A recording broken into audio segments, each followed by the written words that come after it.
These lights do not last enough. No. Never.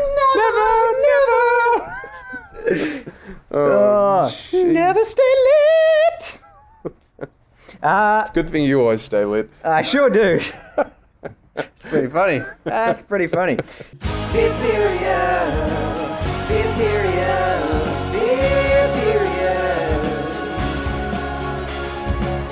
Fifth period. Fifth period. Fifth period. Fifth period. Fifth period. Fifth period. Fifth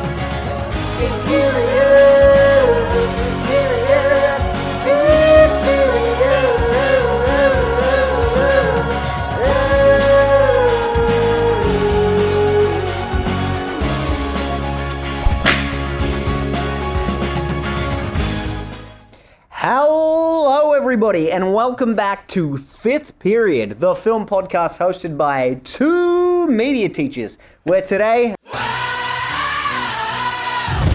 ladies and gents, this is the moment you've waited for. My name is Mr. Brown, and with me as always is... Mr. Boylan.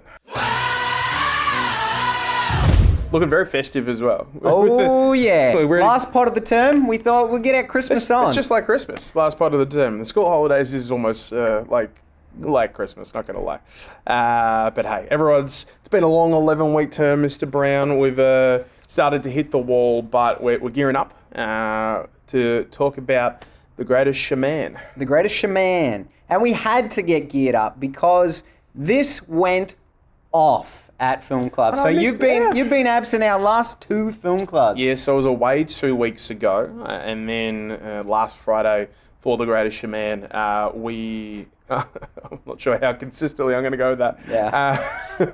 Just clarifying what movie I'm doing is The Greatest Showman. But I was away last Friday for the Year 9 NAM program, which was fantastic. Really enjoyed that, but it unfortunately did mean I was absent from film club. I must say, it was one of the most heartwarming film club experiences maybe I've ever had. There's been a lot. Okay. There's been a lot. I remember the great dinosaur cheer of 2024. That was pretty good.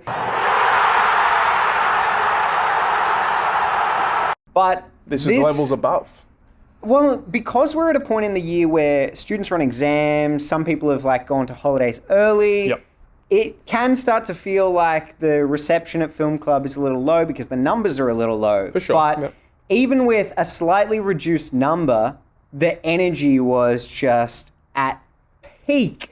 And some people raced out to get other friends once they realized The Greatest Showman was the movie that was playing. Okay, and that's always a good sign. It was awesome. Obviously, knowing we only get about 20 minutes at film club to be able to get through the movie, we did a little bit of trivia, I guess the lyric trivia before we started, and that meant we could rattle through the greatest hits from the film, which means we got to hear all our favorite songs, and people were singing, dancing, clapping. Having a great time. It was really good. It's the power of the musical. The power of the musical, and very reminiscent of a lot of the behind-the-scenes stuff that I've seen for this film as well. There's a lot of backstage footage of them doing pitches for the film, kind of like a run-through of the show, an audio run-through of the show, and the energy and the emotion, they seem like they are such a tight-knit group, and they're just watching each other with pride beaming on their face as they get up to sing. Send a fly, try now. This is spring, this is blues, this is who you're meant to be. This is me. Look out, here I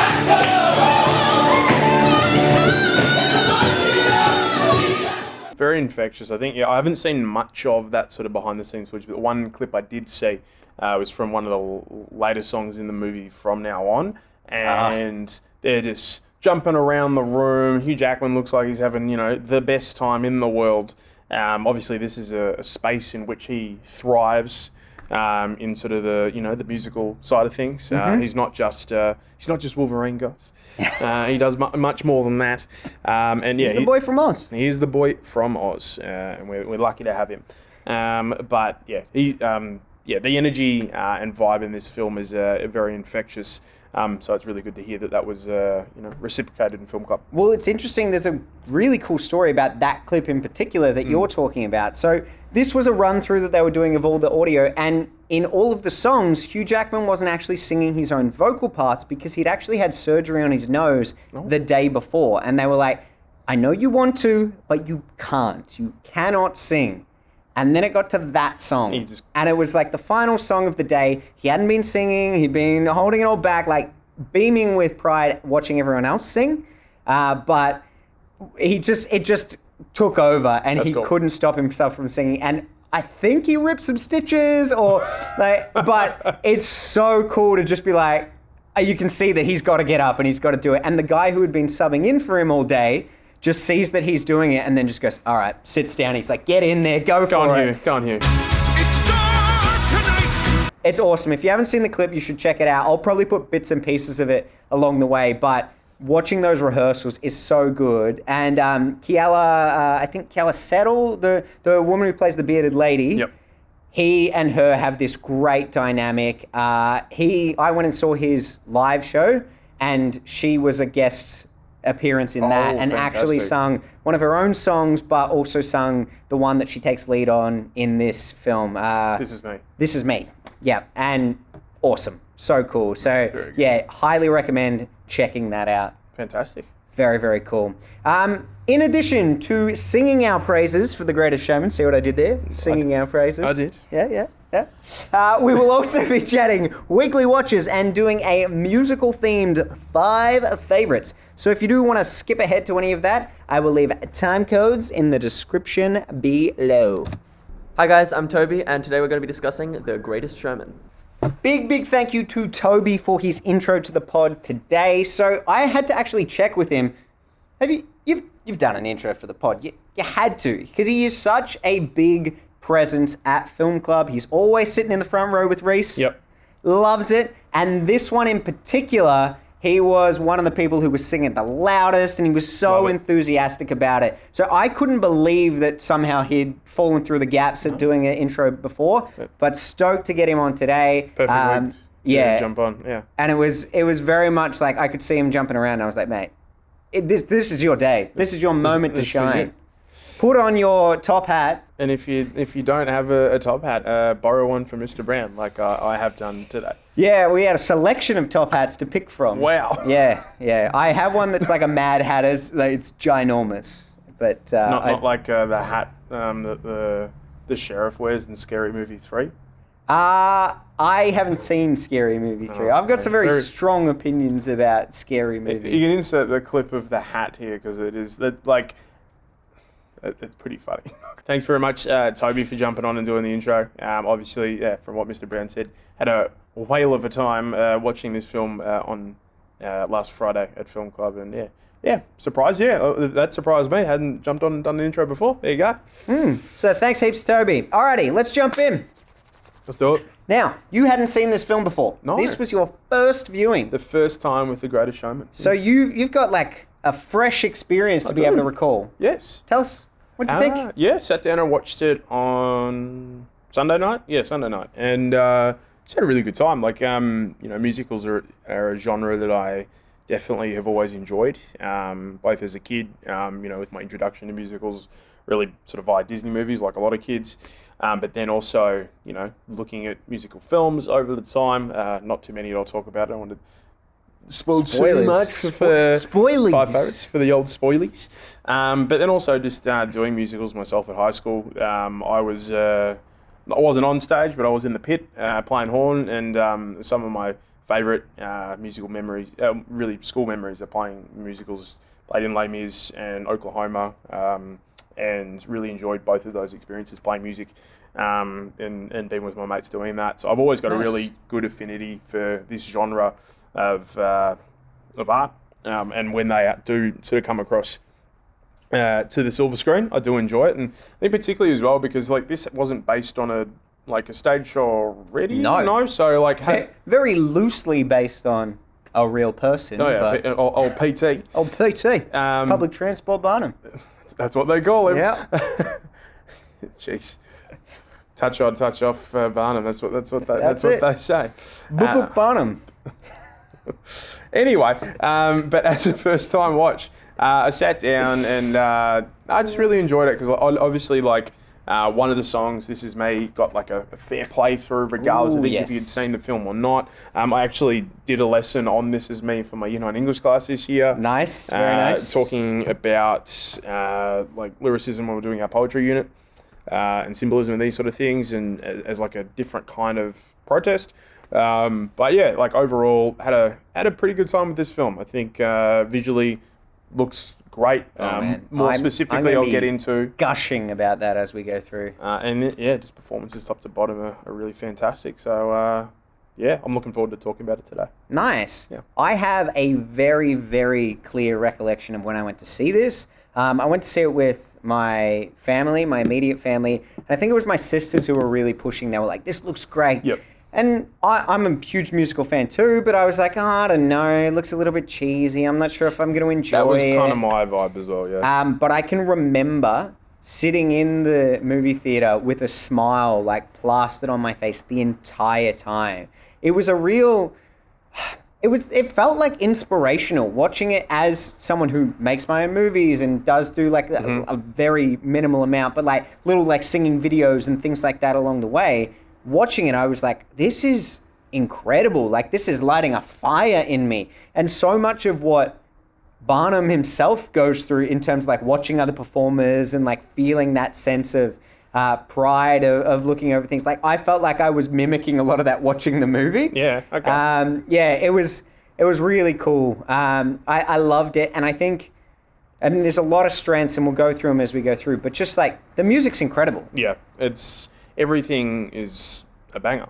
It's a banger. And a lot of it, you sort of talk about sort of how inspirational sort of, I guess, and like a lot of the messaging in this film is with that. A lot of that is, sort of enhanced and really sort of communicated by just like a lot of the music in here is so anthemic. And it's really, like rallying and it's urging you to be like Hugh Jackman, and regardless of whether you've got an injury or you're not allowed to or not, like just get up and sing. That's, I think, a really big strength of this film. Yeah. So we kick things off with a killer musical number, The Greatest Show. And it's got the stomping feet, the amphitheater behind, and it tells you this ain't your grandpappy's musical. No, it goes hard. I like how it's shot, with the silhouette of Hugh Jackman sort of letting you get... It sets the tone for the film, giving like a little bit of a preview of what it's going to be about. And I kind of like that. It's like, okay, this is sort of maybe where we're ending up. Like, how are we going to get there? Yep. So, and I really enjoyed that. And again, this is a really good song that obviously they come back to later in the film through like sort of different layers, and then obviously different performers as well, joining in on sort of, taking over the vocal line, and also the music, and also the circus itself. Yeah. But yeah, it looks great. It sounds great. And yeah, it's a really good way to kick off the film, because like I think I'd heard parts of the song, but I had never seen like the start of the movie. Yeah, and I was like, oh, okay. And as the kids say these days, Mr. Brown, I am seated. You are seated. And two major things that I love about this opening. Number one is the movement and the editing to a beat. Now, this is probably something that you would just assume all musicals do, but they do not do it nearly as successfully as this one does. And choreo, totally, if there is dancing in a musical, then you're like, obviously that's going to be in time with the music. But this isn't just choreo. It's almost like any type of movement is choreographed. So it's not just dancing, but it's like, I'm just going to do a turn, or I'm going to put my arm out, or I'm going to stomp the cane, or feet are stamping in the background. It's like everything has been meticulously planned to fit the beat.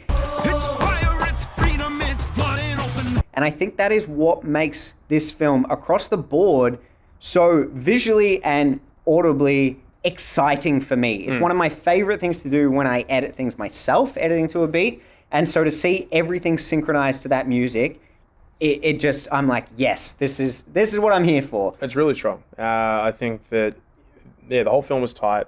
It's really well put together. And the fact that they've got sort of this particular song that's quite percussive, and I think lends itself to like a lot of quick cuts, which I enjoy. And yeah, it like I said before, it sets the tone well for the film, for not only sort of thematically what the film's going to be about, but also just like, hey, like this is a really well made movie, and it's going to be for the most part. Yeah. Oh, okay. No. Overall, it's really good. The other thing I really like about it, though, is, and this, again, is something that it does really well throughout the film, the symbol. Like, we've got this opening number where he should be center stage, but he's not. He's in the shadows because he's orchestrating the show from behind the scenes throughout the film. And so there's this idea of him being like, he's the greatest showman, but not for his own performance.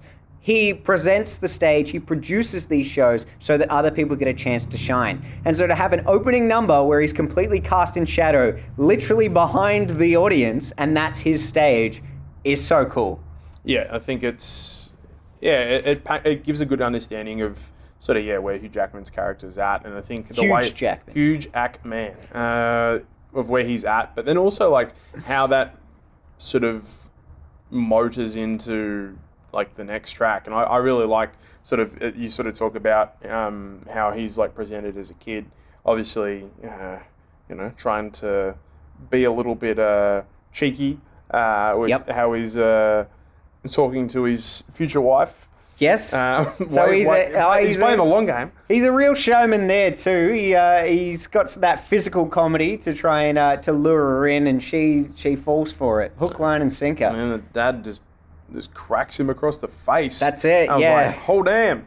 Yeah. So he and his dad are tailors for a wealthy family, and the family is like, the young girl is someone he aspires to be with. But the dad is just like the epitome of evil. He sucks. Smacks him in the face. Straight up He's like dismissing any joy within the girl's life. Yep. And so her name is Charity, and I kind of like that because she ends up being with him and he's like not well to do. So it's like that's an act of charity in itself. True. But I think this film is really good at establishing a lot in a very condensed period of time. Yeah, that's good.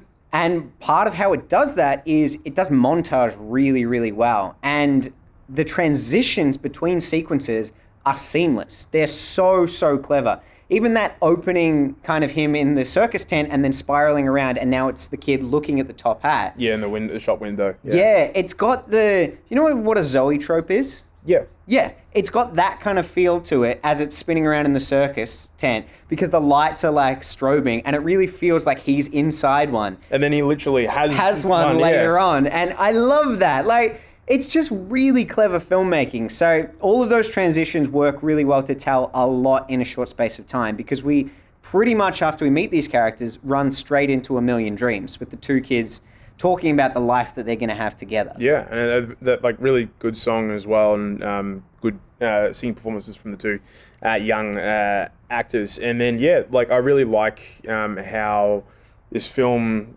gets you to, I guess, the present day setting for the film, but it doesn't do it in a way that feels rushed. No. I understand exactly what's going on sort of in their lives. Transitions are great. It feels very seamless. It flows nicely. It doesn't feel jarring or awkward in any way. Yeah. So information that we learn throughout the song, Phineas's dad dies. Charity goes to finishing school. Phineas struggles on the street. And then we get some really, really great moments that give us a bit of an indication of what's to come. One thing I will say about this song, there's only a couple of characters throughout the film where I'm like, when they're singing, I'm like, ooh, they've cranked the auto-tune hard on these ones. The kids, obviously, they're not as developed as performers, so they probably do need to little bit of pitch crank adjustment. that a little bit.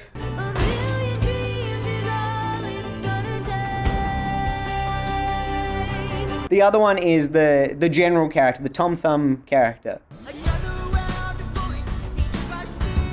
Oh, yeah. Yeah, his is a little on the twangy side.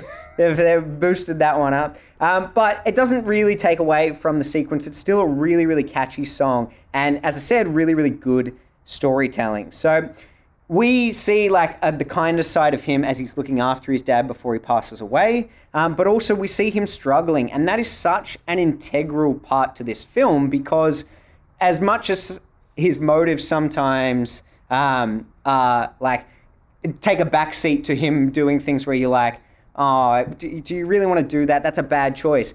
Anytime we think back to this scene and the life that he's come from, you go, well, fair enough that he wants to kind of, he wants to have more for himself, but also more for the people around him. He wants to be able to provide for his family. Yeah, and it very early sets up sort of how much on the outer of society and how desperately he wants to get out of that space, be accepted, be included in what he views to be a place of importance, rather than, you know, sort of, I guess, the people who are supporting him along the way. So yeah.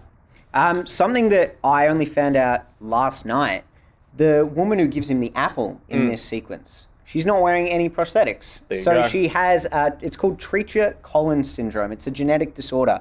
But I think it's so cool that she is in this because so much of the message behind this film is if you look different, you don't have to conform to those stereotypes of I need to hide away. You can totally be showing yourself out there. And I love that they've provided an opportunity for her to be involved in the film when that is such a core message behind the film. 100%.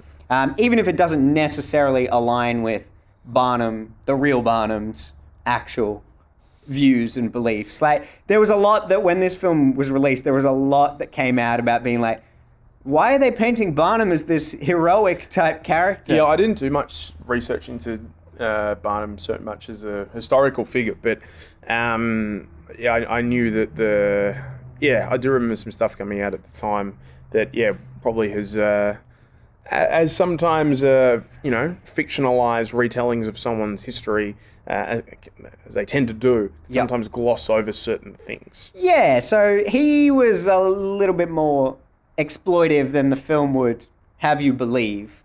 He's very much in this film, he kind of has this idea of building them up and making them feel like they are worth something and special. And the recounts of the actual P.T. Barnum, there's a lot of like animal cruelty or just really showcasing them so that he can make himself better.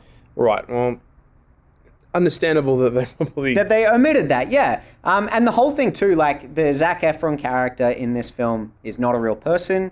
Even though Barnum did have a real life partner, Barnum and Bailey, that was the circus team. But they omitted Bailey and then brought in this new character just so they could have another young love story.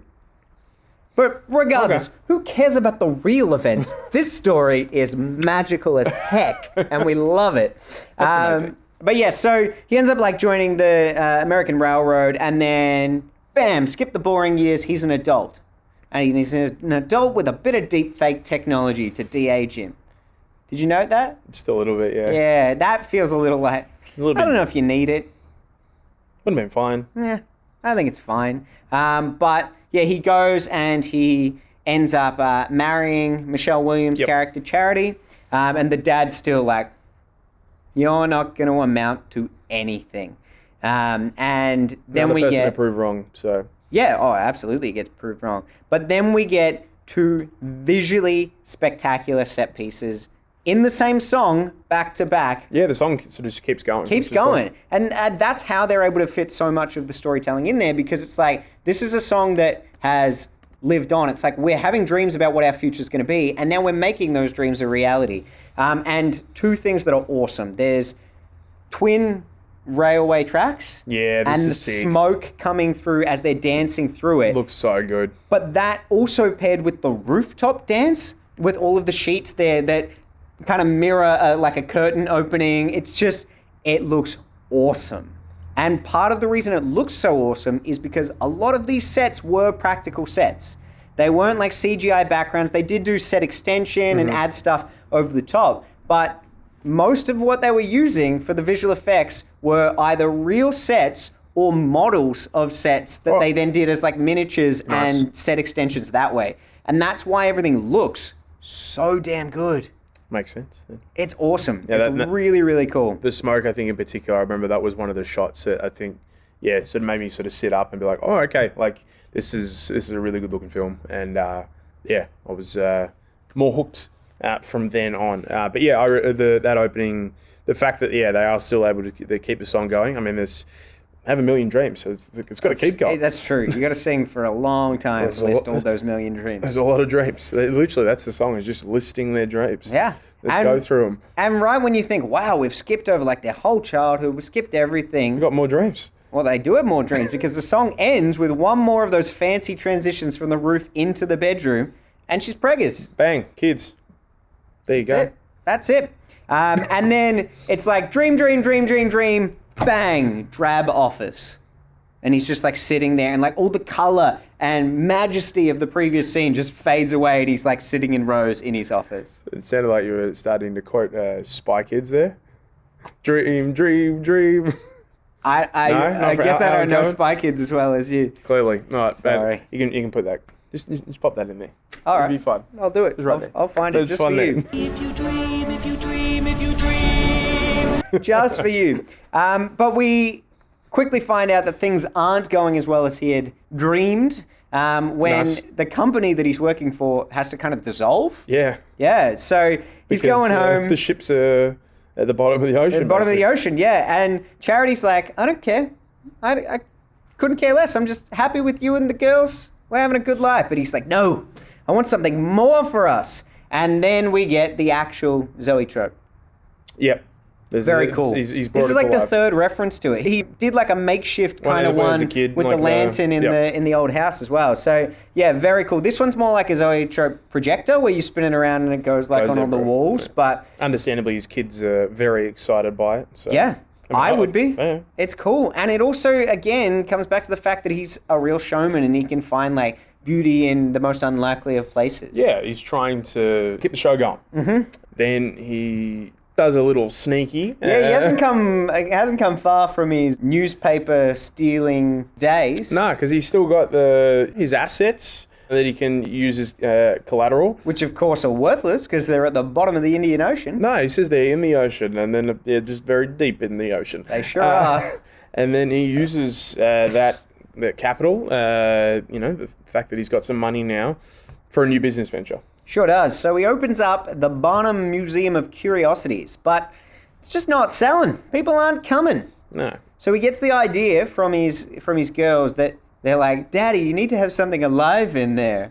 And so it's kind of like a compilation of ideas all coming together because they say that he's already met the general character when he was at the bank, but then he also sees the Tom Thumb book. And it all comes together and he realizes that he will recruit a bunch of people that have unique skills or look a little different to try and draw in interest that way. Yeah, having like live performers rather than, I think, he's having sort of just objects or artwork or like a guillotine, I think, in there initially. Yeah, it's just like a wax museum. Well, basically, it looks like one of the sets like from the number of wax museum films I've watched this year. Yeah. Particularly like Bucket of Blood, or no, House of Wax actually, particularly with the guillotine, classic Vincent Price. But yeah, so basically gets things happening, gets the recruitment drive happening. He does to a funky hammered beat. He does. It's pretty funky. Even this is a good song and it doesn't have any lyrics in it. No, it's just like a catchy little recruit montage. It's happening, and he's getting everybody involved. So we get General. a general, the bearded lady, the Wheeler Trapeze Act. Yep, the really tall man. Mm-hmm. The Irish Giant, I believe his name is. Yes, changes like you're Irish now. Yeah.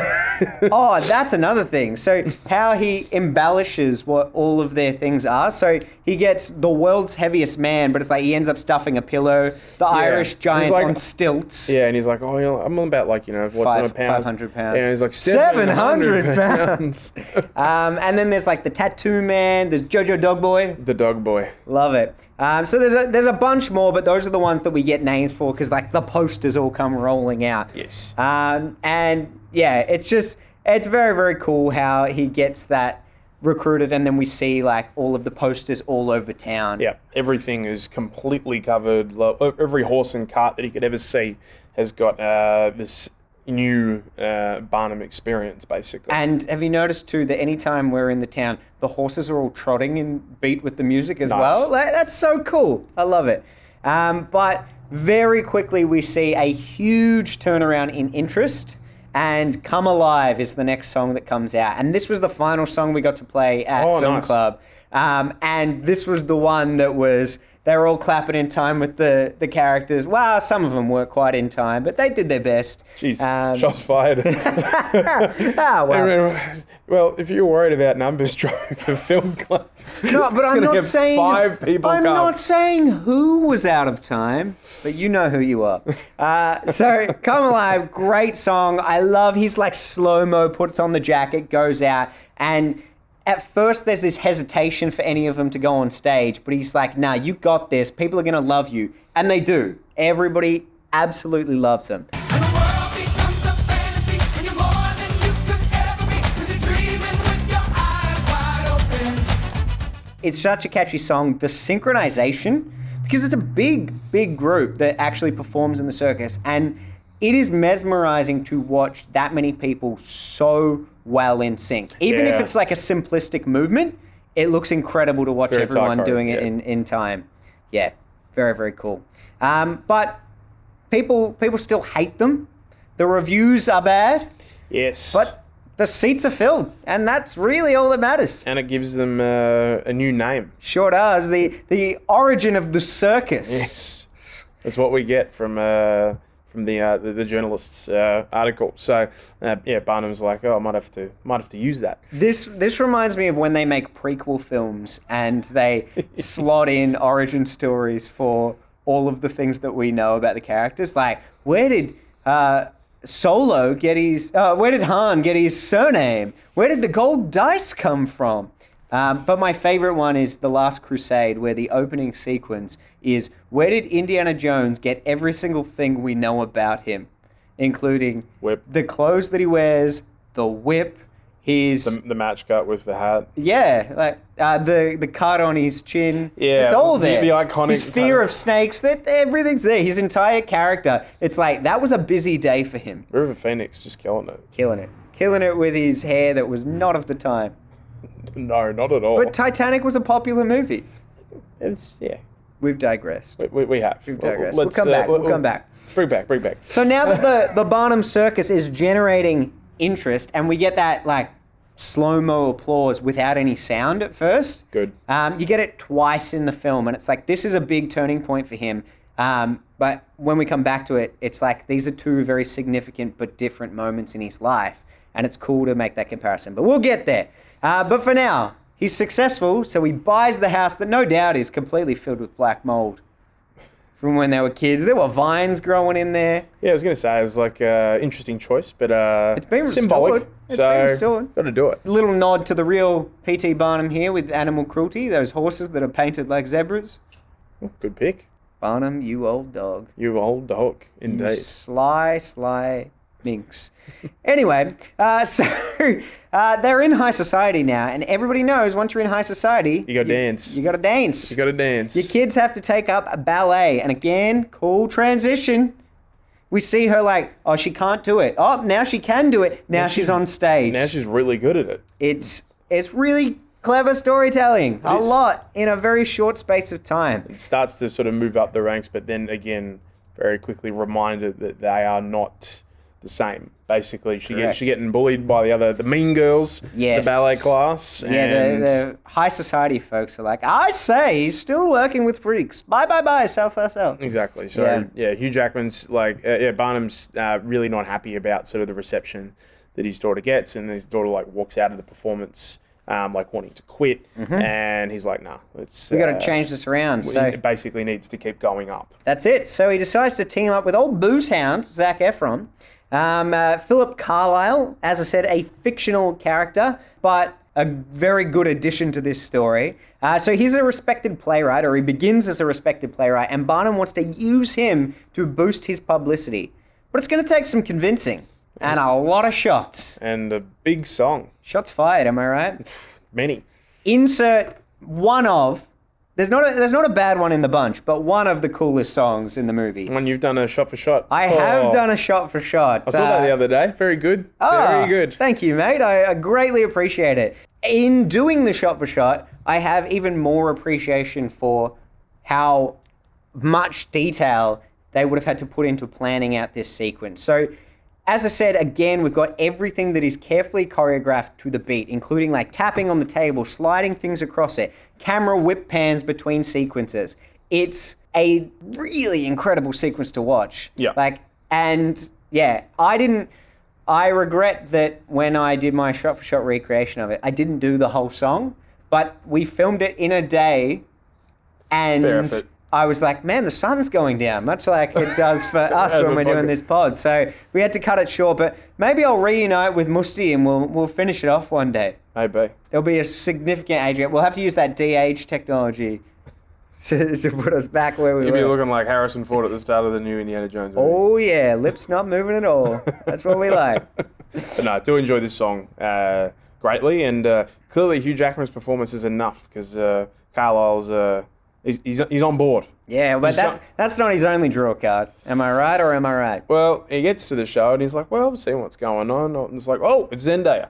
Love at first sight for Zendaya. And to be fair, she's magical in this. She's pretty awesome. It was like one of her first sort of like big roles. I didn't know who she was until I saw this film. There you go. So obviously she'd done a fair Pink bit of hair and singing all. and stuff before, but yeah, she's incredible in this. You've also got Yahya Abdul-Mateen as her trapeze partner. Yeah, as well, yeah. which I didn't know Candyman. before. Yeah, Candyman and the Black Manta from Aquaman and many other things. He's a very, very good actor. He's very cool. And I like that he's just like, don't you screw with my sister. Overprotective brother. I love it. I love it. So now that they've got him, they start to book gigs in high society. Yeah, And it's- who's first on the docket? The Queen. I was hoping we'd get a chance to see your famous Queen impression. The Queen. The Queen. Everyone talks about it. Yeah, everyone Your talks- impressions are off the chain. What does he say? Your impressions are...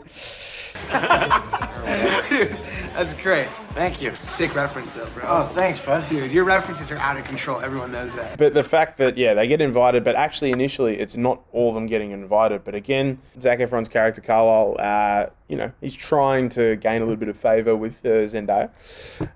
But at the same time, it starts him on a path of removing himself a little bit from his high society background and sort of inserting himself into the circus, because basically he says if we all aren't invited, then none of us are invited. None of us are. And his morals very quickly eclipse Barnum's. Oh, 100%, yeah. It's like within a couple of scenes, you're like, oh, they've completely flipped. Yeah. It's very, very cool. So they go to the Queen, who loves being insulted.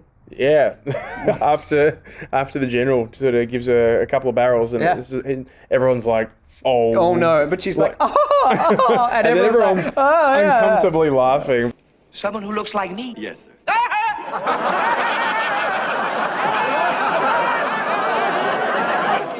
Poor fellow.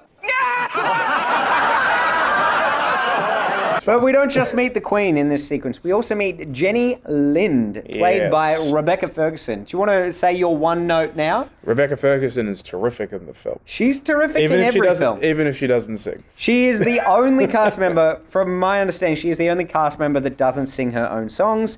Her songs were voiced by, I wrote it down. Lauren Elwood. There you go, Lauren Elwood. But her performance is still incredible. Yeah. And also, despite the fact that she's not singing, she's one of the most convincing lip syncers in the film. She does a really good job. She does a really good job. It is enough. Yeah, it is That's enough. No. It's never enough. Sorry, gosh, my mistake. Never. But I like the playful banter when he's basically just like, I'm the best, haven't you heard? Yeah.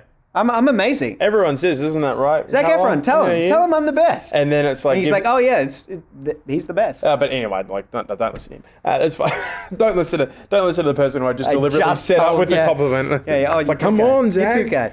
So he convinces her to go on tour in America, and he will be her manager. So dividing his time very unevenly between the circus and her individual performance. And then he's sort of mortgaging everything basically on the success of this tour as well. He really is. He's lumping in more, he's having to get other loans, but this time does not tell his wife. Doesn't tell his wife. One of the big conflicts of the film. So I adore the first sequence where we see Jenny Lind sing. So that her first it's performance, incredible. all of the circus performers are invited along, but Barnum's like, oh no, they've only got standing room. We can't have them mingling with the high society folk. At the back, in the dark. Yeah. Like, very clear that there's some separation. Bit of symbolism. They're kind of just outside, like, the boxes where, like, some of the most important people are, but they're not quite there. They're not quite there. It's never enough. It is never enough. Never. Nice. Thanks. Very Thank you. good. Thanks, Jenny.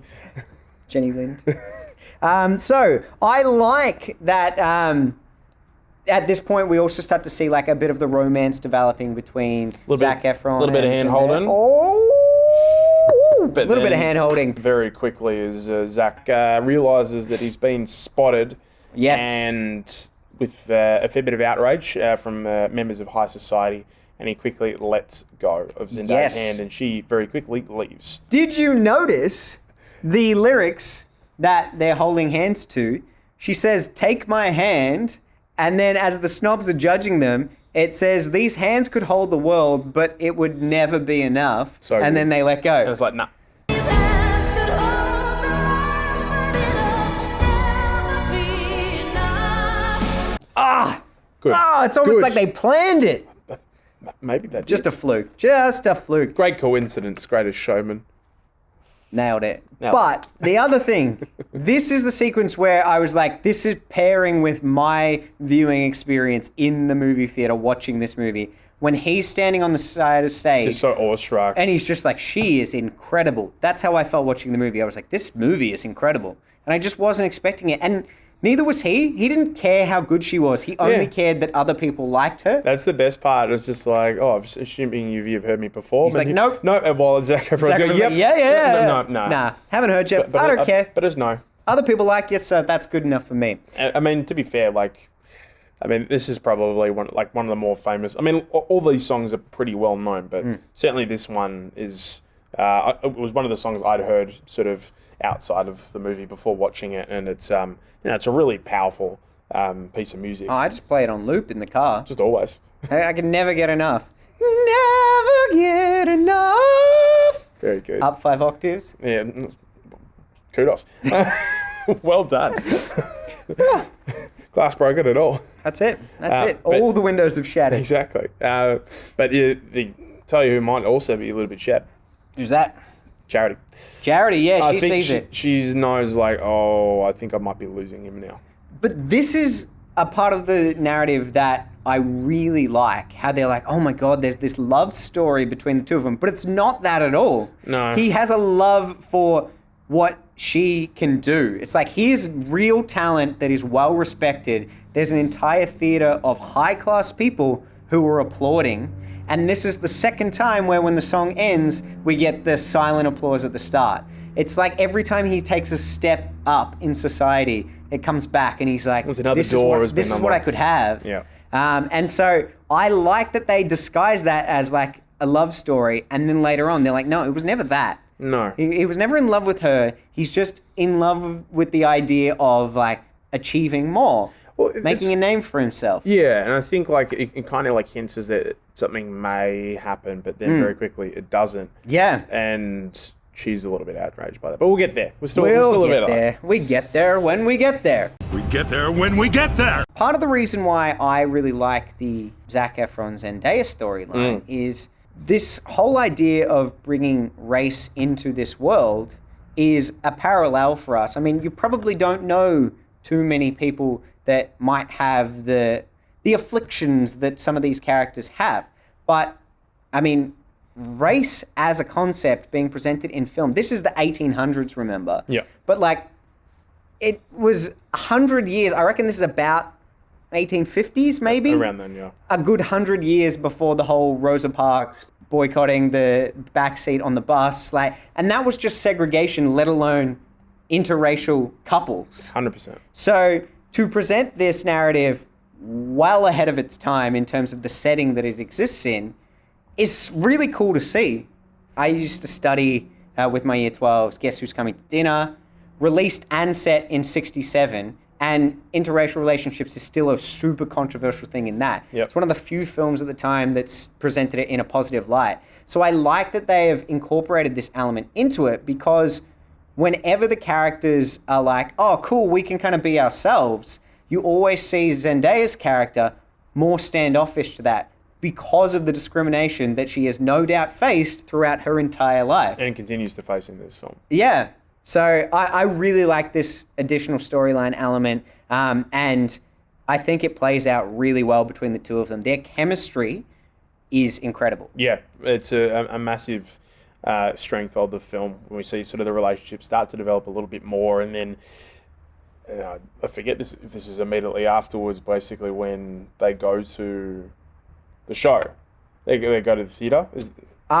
Very soon. The only thing that happens In before between that is the dad, Charity's dad, coming back into their lives. So mum and dad come back and they're all like, oh, cool, awesome, good to chat to you, but he still harbours that same sort of resentment, and it's still like, you're not really a part of this. Well, all right. So the film would paint him in a negative light here, where he's like holding on to it. And I get that, like holding on to it, but... Barnum or the dad?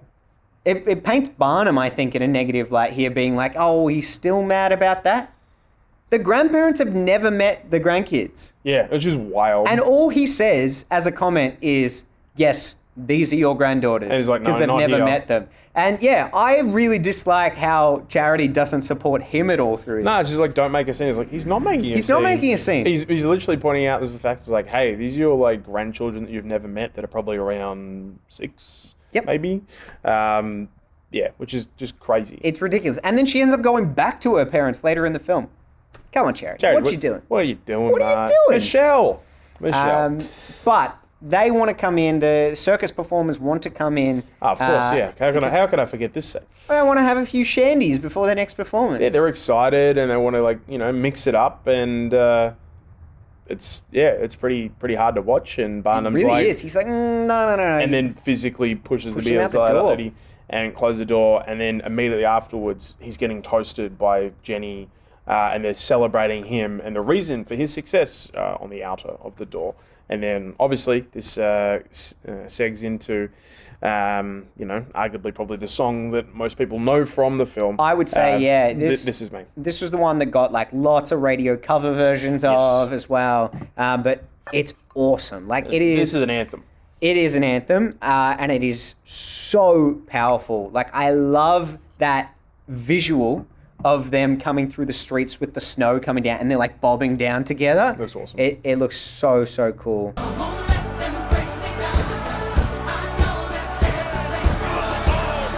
There's a lot of members of the public that are still very anti the performers. Yeah, lots of protesters. And Yeah, they'll like get into a fight, I think, at one stage in the alleyway, and then Barnum has to like drag people like back inside. And yeah, there's still this very much public outrage at sort of, it's what they say, like, people say like about, things that they don't understand, and, makes them uncomfortable. And they respond with, anger, outrage, and eventually violence. Unfortunately, yeah, it's a very real reality. But we get that cool match cut where they put their head down and then back up and they're performing again. Yeah. And we've just gone from people protesting against them to their public cheering them on. Yeah. It's such a cool juxtaposition. Yep. But another thing that's super cool in this scene, when they all jump up in the air and they're slow motion in the air while she's still singing in real time, it looks sick. It does look sick. It looks so cool. And then as she finishes the line, they all land together and keep singing in unison. Fantastic. It's epic. But yeah, they do have a few like cuts to Zendaya too, singing directly to Zac Efron in this section. Who's up still very much in the in his ivory tower. Yeah, literally. But it doesn't take long for him to make it up to it. No, she's going to pick up a ticket that's been left for her, and there's 2 tickets, and who should arrive but He learned a couple of sneaky tricks from old P.T. Barnum. old BTEC. Zach sidles up to Zendaya and basically is like, well, if I invited you, I don't think you would have come. But they barely make it halfway up the stairs when Zach bumps into his parents, who are just outraged by, essentially the company that he's keeping, that he's got Zendaya on his arm going to the theatre, and she is, understandably quite upset, runs off, heads back to the circus, and She doesn't even get to see him stand up for it. No, that's the thing, and he does stand up for her He quite does well. He basically puts his parents in their place. If this is my place, I don't want to be here. Exactly right. So cool. And it makes it's a pretty big moment for his character, of fully embracing the circus life and the community that's there. Heads back. If this is what his future is in the stars, he's going to rewrite those stars. And that's what they do. They do. They sing the song, rewrite the stars. It's so cool. Yeah, very cool. Trapeze flying, good stuff. Yeah, so they actually did a lot of this themselves as well. God. We were really lucky in a sense where we got dance rehearsals, we got scene rehearsals, working through the moments, the beats, and then getting into the characters. He's a great partner. Every time we get done, we're like, you good, you good? You know, we check on each other, make sure everything's going smooth. We should have gotten hurt, but we didn't, thank God. That's very good. It's really cool. Like there's bloopers and stuff of them like essentially like swinging on the ropes and just like bashing into each other. It's pretty funny.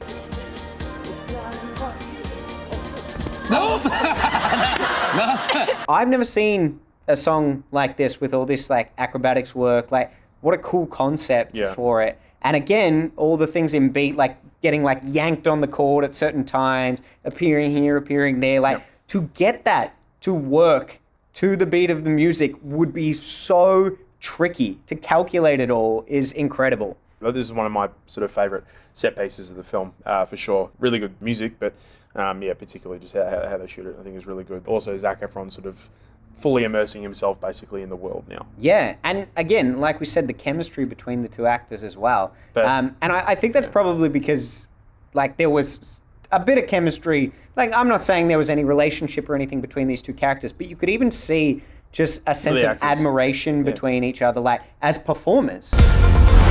Zac and I have really become a team. We're literally tied together up in the air, so we have to have a trust and a connection.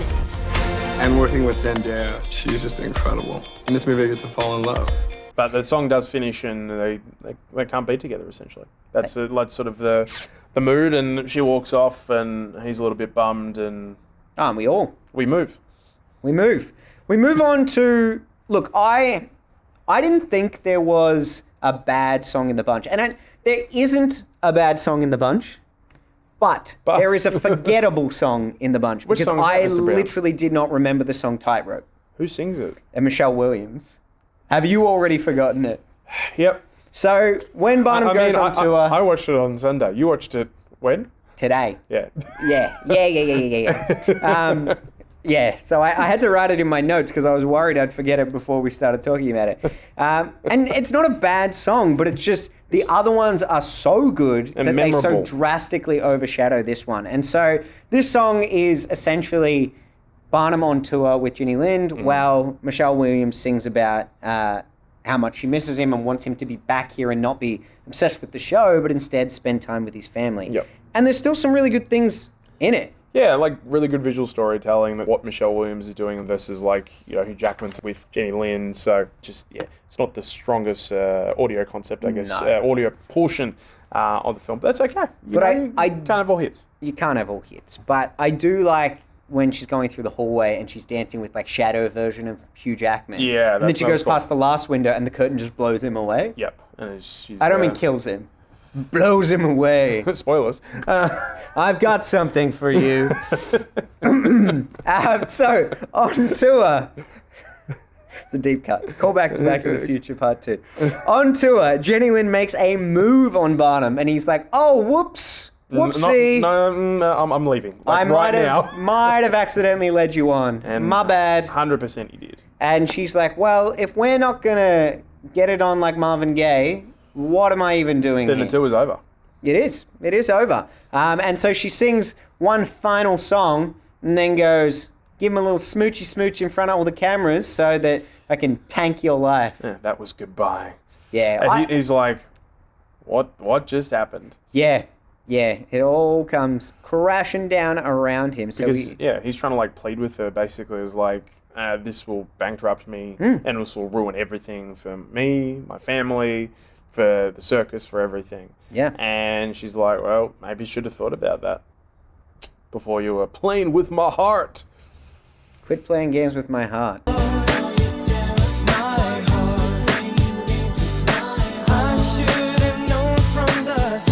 when this happened and we see the photographs being taken off the kiss, I'm like, no! There's already enough conflict and things and tension between like the money that he owes the bank and the show, and he's like neglecting people and now his there's a family. love scandal. Now there's a love scandal, but fortunately, it doesn't really play into it at all. We find out later that all the reasons that Charity is angry at him has nothing to do with this. Yeah, that's kind of like that's the straw that breaks the camel's back. My back is broken, and I'm not even a camel. My back's broken, and I'm not even a camel. My name's Logan Brown. Quote Logan Brown. The perfect impression of me, by the way. Are they turning off more frequently than they used to? I don't know. That sounded like my intro. Hello! Literally. I don't know.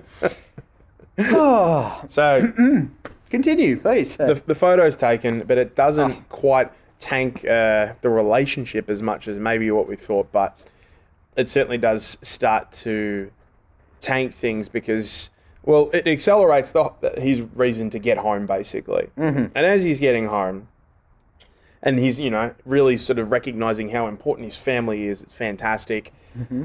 Trouble's afoot at the circus. Oh, yeah, the protests are getting out of control. There's a big old fight, fisticuffs. Yaya's straight in there, just throwing haymakers. That's it. And then, wha-bam, fire.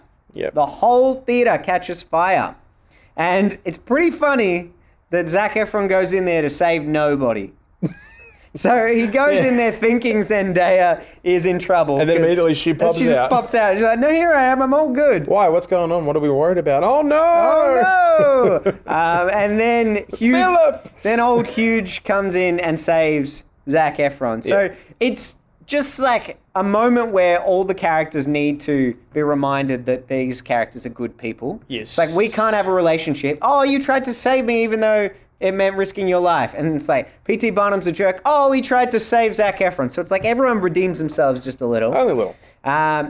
Just a pinch. Just a smidge. Just a pinch. But it is pretty much the perfect metaphor for where his life is at that point. Yeah, the theater up in flames. It's gone up in flames. Yeah. Sure has. Because then in the wreckage of things the next day, not only the fact that he's got his wife leaving to go back to her folks' home, he finds out basically that Jenny's cancelled the tour. Yeah, and he knew this. Yeah, I don't know why is he like, surprised. what? She just told me this, but I didn't believe it. It's in print. Yeah. It's been given to me by my arch nemesis, the journalist. The journalist who is, it's like his arch nemesis, but it's actually his grounding presence who has a heart of gold and Yeah, he's not that bad. inadvertently calls his show a celebration of humanity. Yeah. The bank is foreclosing. Charity is out of here, not because of the romance that doesn't need to be in the film, but because he did not consult her about all of the loans he took out and putting the old circus up. So because then they're getting evicted out of the house. They sure are. So she has to leave anyway. He huffed and he puffed and he signed the eviction notice. It's a Shrek reference. Very good. Well, not really. You didn't know what it was. I mean, it's very good from you. Thanks. But- guess. I didn't realize my bar was that low. Jeez. Very good for you. That's not a compliment.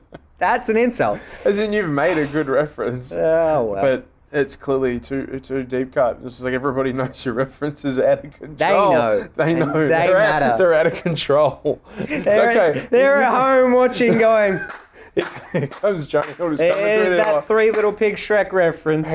Johnny Hill's heard it. He's Your come all the references way. are out of control. He just Everybody goes says to it. dap you up and then leaves. Amazing. Goodbye, Jonah Hill. But yeah, Hugh Jackman then just Drinks away his sorrows. Yeah, I was like, what else is he going to do? Go back to the bar. And both my favorite songs from the film happen in that bar. Yeah. So I know I've said they're all bangers, but this one actually is my favorite. This is my karaoke song. Oh, really? I love it. Can't say I've done this one at karaoke. Oh, it's good fun. Well, why would you have? You'd never seen the film before. Well, this is true. That would be pretty funny if you were just cracking out tunes. Hey, this is a great you'd song. never heard Where's this before. from?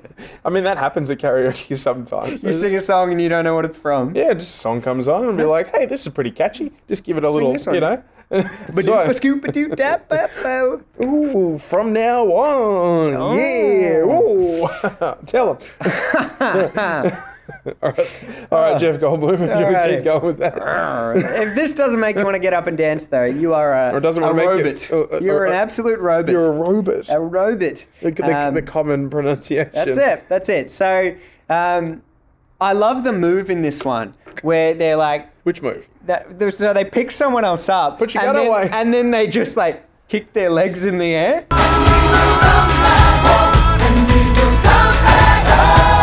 Pretty funny. Do you but do it's that like, during the karaoke performance as well? oh, absolutely. But I've got no Nice. one to pick me up, so I just float and kick my legs in the air. I'm that good at karaoke. I'm that good. I mean- hang on to the microphone. I mean, karaoke sometimes doesn't make you feel like you're floating on air. So Sometimes, mate. all every the time. time, And it's not me, it's the listeners. They're floating on air as they leave, as they glide out the door. why have the venue?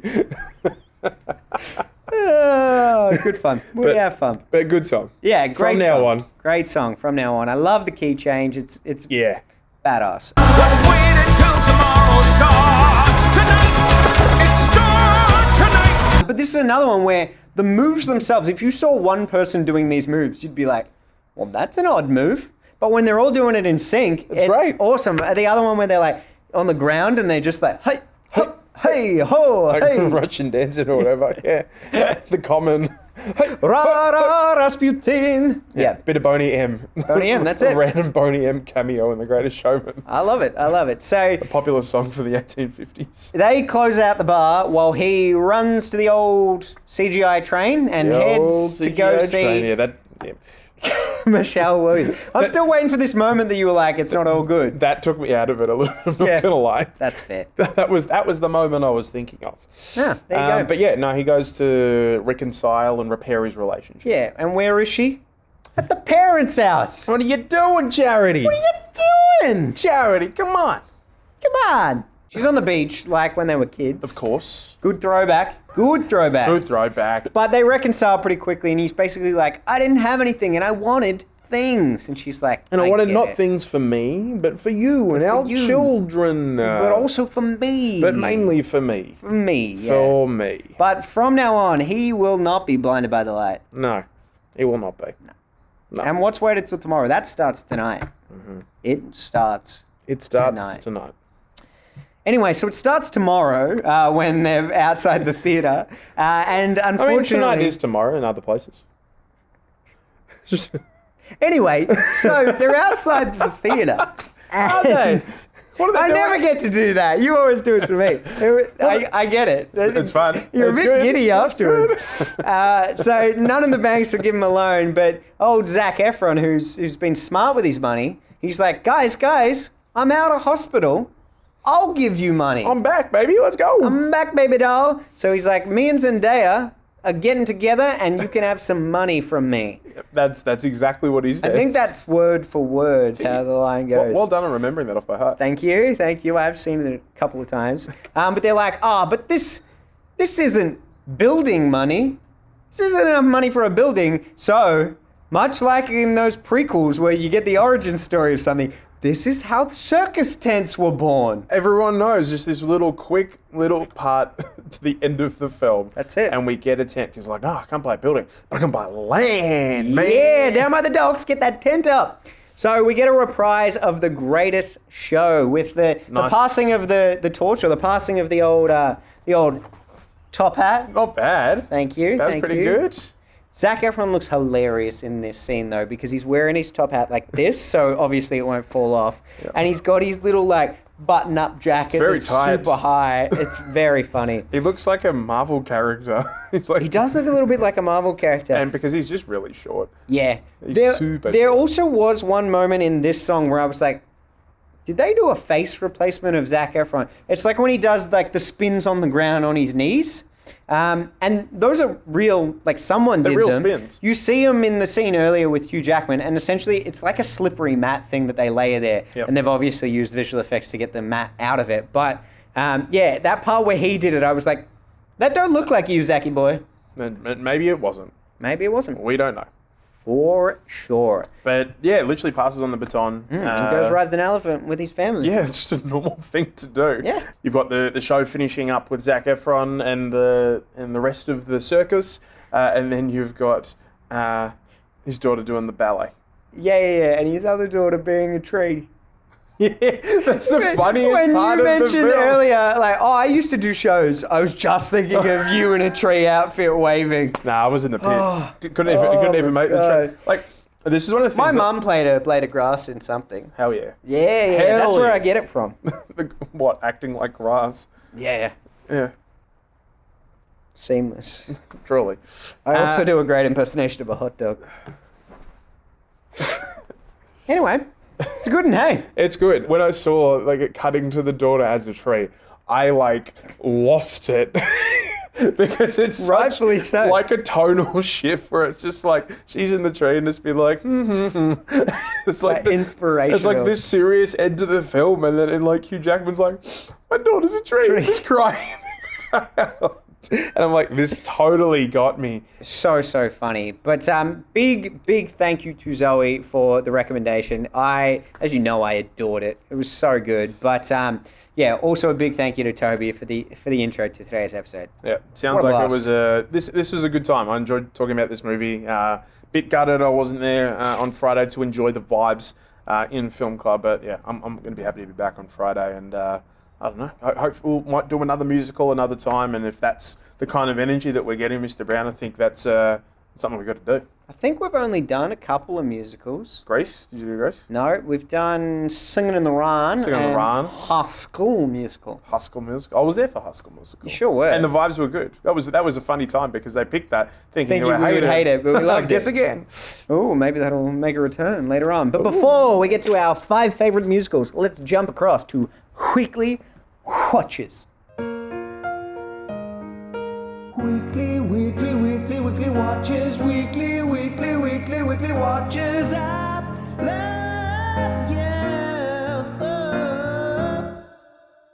We haven't done weekly watches for a few weeks, so No, we many a had week. quite a long list to choose from. I've just picked my top 4. Top 4? Yeah, so I'm going to kick things off with one that I know we'll have a good discussion about, and that's Okay. Pearl. Pearl. So, the Ty West sequel to X, prequel to X, and prequel to, what's the new one coming out? Maxine. Maxine. We've talked about it many times. We have. I loved X. I thought it was great. I withheld from watching Pearl for a long time because Mia Goth, and I'm going to undo what I have previously said, Mia Goth is fantastic. But I had seen her in X, and she was probably one of my least favorite parts of the movie X. Like, I connected to a lot more of the other characters. Fair. And then I saw her in Cronenberg film with clones. Infinity Pool, and I hated that movie. Oh, I still got to watch it. I really hated it. And so because she played a character that's not likable in a film that I didn't like, and she has a very distinct voice. Yes. And it's got like that babyish quality to it. All of those things together made me be like, oh, I just don't think I like watching Mia Goth on screen. But I completely take that back. She's incredible in Pearl. Yeah. And I mean, she's terrifying, but she's incredible. Incredibly terrifying. Yeah, and so I'm really excited to see her in Maxine. I thought it was kind of cool to see David Corenswet in it. A little sneak peek at our next Soups. Got some good on-set photos. Yeah, the soup suit. Soup suit looks good. Yeah, wearing these red trunks. And a nice yellow crest on the back, a la Christopher Reeve, which I enjoy. Ooh, yeah. This feels the most Reeve since Reeve. Yeah, it's Reeven. And but yeah, he's really good as the projectionist really good. in the film. But yeah, like Mia Goth really carries this. She really does. But the thing that I loved was the tone of the film, the style of the film, the genre of the film. Bit of and Technicolor sort of vibes. Oh, I love it. I think I even wrote in my Letterboxd review that like Rodgers and Hammerstein would be proud, if not a little disturbed. True. And feels like a sort of macabre, like Wizard of Oz at times. it really does. Or And Oklahoma or something. yes, exactly right. And I love that they really lean into that with obviously the color, but even at the beginning, she's got like a spotlight and she's singing into the mirror. It feels very, very cool. And I like that it's very different and distinct to X, with X being like very reminiscent of 70s exploitation type films. Obviously the parody of like the porn industry as well. Like to look at both of those things and be like, they're so different, but so uniquely them. Yes. It makes me super excited to see Maxine, because that's going to be 80s slasher, which is my favorite type of horror. Me too. So yeah, very like tonally separate, these films, but some good underlying threads. Obviously, the Mia Goth's performances across the 3 films, but yeah, like I mean, I was speaking about how psyched I am to go see Maxine, and I was saying like, no, you got to watch Pearl. You got to watch Pearl. So I'm glad you did. I'm glad you enjoyed it. So. I loved it. Nice I one. loved it. A film that kicking off my weekly watches. I'll mention my quick like little rewatches first before I get into Go nuts. My main new watches, I guess. Did rewatch Fatal Attraction, which is an absolute classic. I recommend watching the new remake series that they've done with Lizzie Kaplan stepping into Glenn Close's shoes, and I think she does a pretty good job. She's Glenn Close, but no cigar. Good. But yeah, I really enjoy this. Fatal Attraction is a classic thriller. I think it's really, really good. Good performances across the board. The bunny boiler comes from? Exactly. And then sort of leaning into our musical theme of the day, I'd rewatch Hairspray. I hadn't watched it in a while. And that's always a bit of a feel-good film, I think, for me. I really like the music in that film. Some of my favourite sort of Broadway songs of all time, really. And yeah, it was nice to rewatch that. Some really good performances. Love Christopher Walken in that film. He's great. He's having a great time. He's very good. But yeah, that's fantastic. But one of the features, I guess, of my weekly watches today is Animal Kingdom. Okay. Watched it for the first time, and I believe this is one of the 3 or 4 films I've given 4.5 stars on my letterbox this year. Ooh. So comfortably, obviously not a new film, but in terms of films that I've watched at home, this is up there with the best films of the year that I've seen. I've never seen it, but your review made me very keen to check it out. Yeah, it was just brilliant. I'd obviously this is a landmark sort of film in Australian cinema. It really sort of catapulted a lot of careers. Ben Mendelsohn started the... Oh, g'day, boys. You been talking? You haven't been talking to the cops, have you?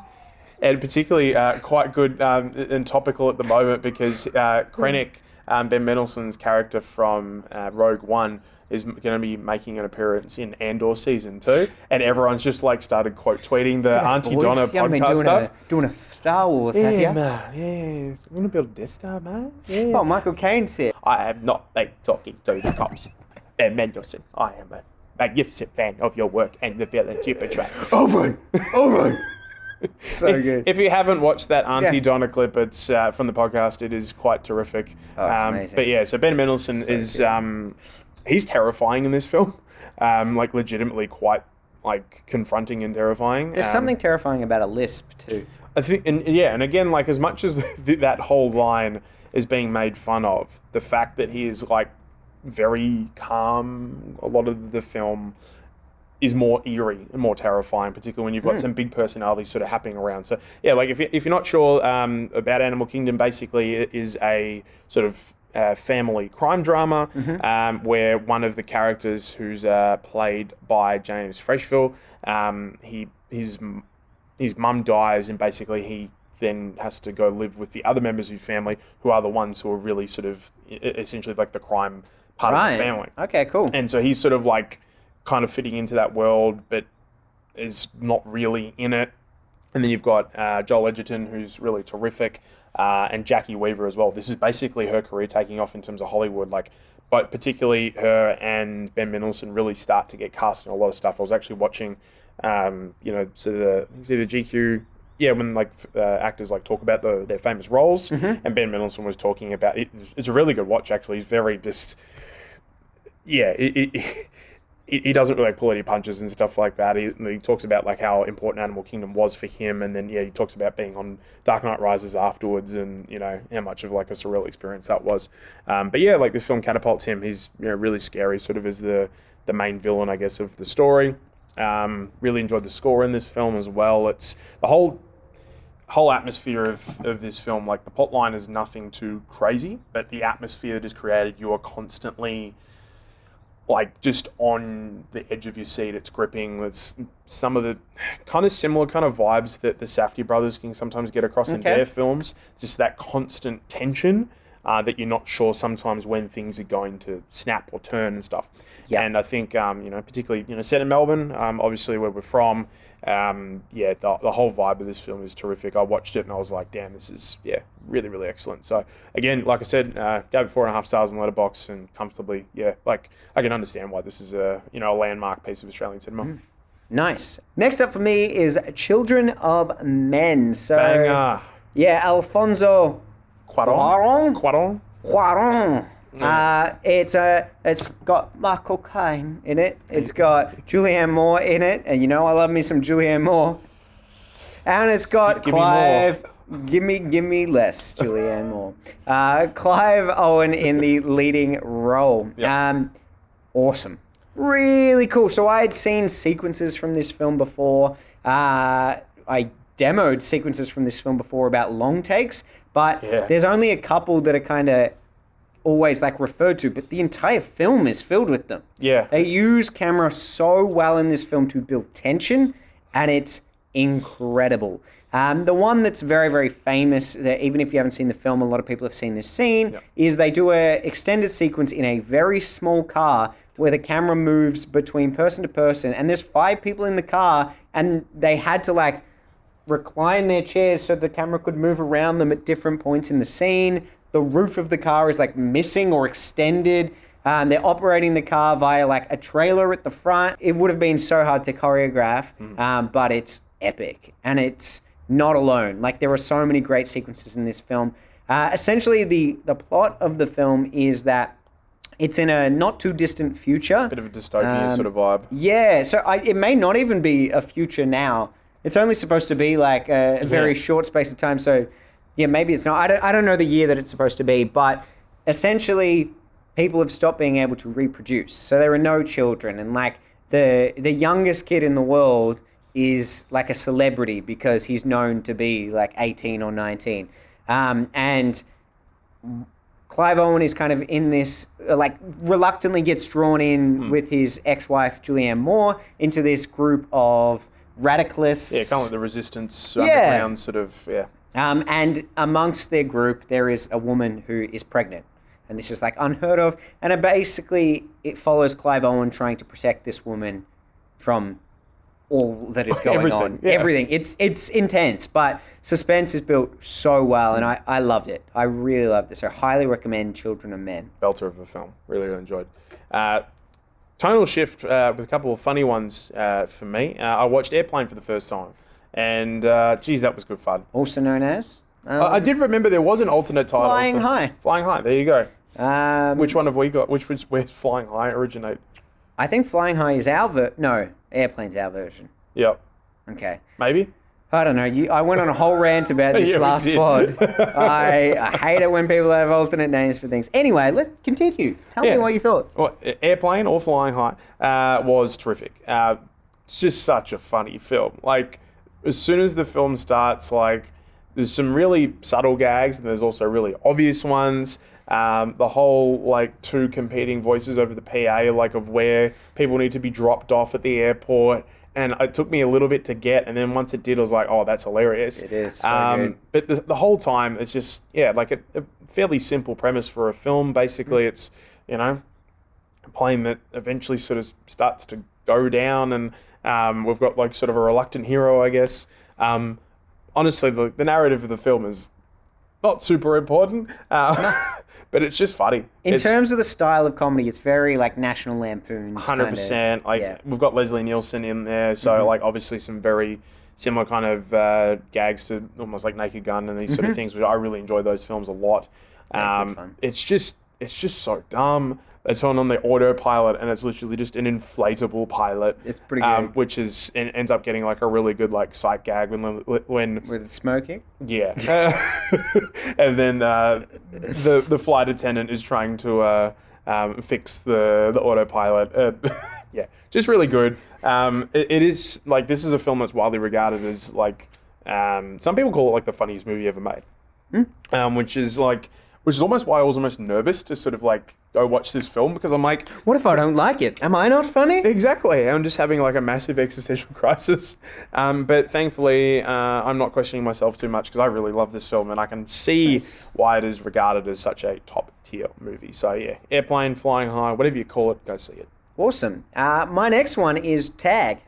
You're it. Oh no. Okay, so this is a really interesting movie. So it is a comedy film starring Jeremy Renner, John Hamm, Isla Fisher, Jake Johnson, Rashida Jones, Egg Helms. Good reference. Thank you, thank you. Guys, my name is Egg. Egg Helms. Egg. Please welcome Egg Helms. Oh, you're a full man. You're not an egg. Did you come in a carton? It's just, I mean, I'm looking at a man. I'm looking at a man. I'm not looking at an egg. No, I'm a human. You're right. I'm a human being. He's not a little. He's never said he's a little egg. No, I'm just. It's short for Egbert. Egbert. Egbert. You look at that cast and you're like, oh, this is going to be fun. It wasn't fun? No, it is fun. But the thing that I love most about it is the bizarre true story that it's based on. It's based on a bunch of kids who, as they grew up, never stopped playing tag. And throughout the month of May, for every year, they are playing the game. And they used to dress up in costumes, travel across the world, and tag people. That's crazy. And I don't know where the truth of the film like changes, but they don't have any backsies. So if they travel across the world and tag someone, they can't just tag them back. So they would then probably have to travel to go tag someone else. The so, other part of the group, yeah. Yeah, and so the way That's that wild. it presents here is that Jeremy Renner's character has never been tagged. Now, again, this is probably a fictional element of the film, but he's never been tagged, and this is the year they're going to get him, because they find out he's getting married, they know exactly where he's going to be, they're going to go get him. And that's all it is.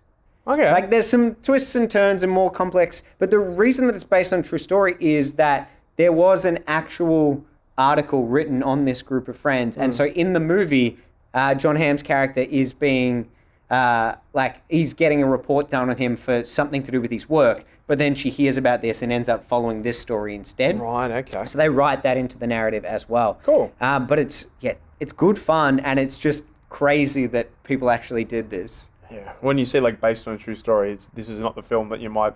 No. But they show like footage of them, like home movie type footage of them in the credits, sneaking up dressed as like old women and like tagging them. That's incredible. Yeah, very cool. What a true story. I'll have to give it a watch. As is the norm with end of term shenanigans, and particularly after reports and assessments are done, we start watching a lot of movies and media classes, Mr. Brown. And sometimes I'm very on board with some suggestions, and sometimes I'm a little bit skeptical from the students. And hey, that's certainly natural. Sometimes our tastes don't quite align, and that's fine. But the film that we did watch in class, very quickly after getting into it, I was like, oh, okay. I'm picking up what they're putting down. That film is Kung Fu Panda 2, Electric Everybody Boogaloo. was Kung Fu Panda. Yes. Yeah. Oh, yeah. Indeed. And this is a really, really brilliant film. My other half really likes the Kung Fu Panda franchise. I liked the first one, but I was like, not, barreling down, I was like, yeah, I've got to watch the sequels, I've got to finish the franchise. Yeah. But I'd heard really good things a lot of the time about the villains in all of the Kung Fu Panda films. Gary Oldman voices the antagonist of the film. He's playing like a peacock, and he's like so good in this film. Like, it's just exceptional voice work, and he's playing around with Poe a lot in the film and taking advantage, because he has Poe has a lot of chances to take him down, but he's like, no, I need to find out what's going on first. That's what he does. It's one of his key moves. But yeah. Anyway. But yeah, Kung Fu Panda 2 was a really good time. So to my year 7s who recommended we watch that film, thank you. They don't listen to this, do they? No, they don't. No, they don't. I will wrap my weekly watches with Okja. So, Okja, have you watched it yet? No, not yet. But that's really good. I know we both we got set the homework. We got set some homework. So, Miss Walker, one of our colleagues, is thinking of doing Okja with the Year 10 group. So, came and ran it by both of us the other day, and I was like, I haven't seen it, but I'll go check it out. And I really enjoyed it. So, same director as Parasite. Yep. Which I adore, one of my favorite films of the last 10 years. Cracker, yep. And this was different, but I could definitely see this, like, some stylistic similarities between them. So even though the storyline plays out obviously very different, I would even say thematically it feels quite different as well. But it does have, again, like an underlying message to it, like Parasite does. And this one is all about environmentalism and vegetarianism as well. Essentially, the film starts with... I can't help you on this one. You can. Who voices the octopus in The Boys? Tilda Swinton. It starts with Tilda Swinton. Imagine going for that reference instead. Nice. It starts with Tilda Swinton basically starting up a new company, or like she's revolutionizing this company by creating this new super pig. So it's not a real animal, it's CGI throughout the entire film, but it is a much larger pig so that they can develop more meat to be able to be consumed. Gotcha. And to develop it, it's going to take 10 years. We do a time jump 10 years and we meet Okja, who has been raised by a family, in particular the young girl in the family, and of course, 10 years later, they have a really special bond.